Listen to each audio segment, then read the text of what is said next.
How to make Memoji on iPhone.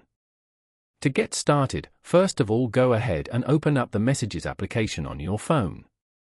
You are now in the Messages page where you can view all your messages. Once you're here, go to the top right corner and tap on the new message icon. Here, go to the bottom left corner and tap on the plus icon beside the text bar. Scroll down and select Memoji from the options. Then, tap on the plus icon as shown. You can now edit the Memoji as you like. You can change the skin, hairstyle, brows, and more.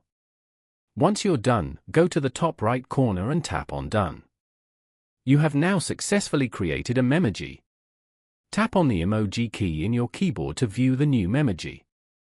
Following these steps, you can easily make Memoji on iPhone.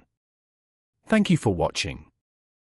Please leave a like if this tutorial helped you, or leave a comment below if you have any questions related to the video.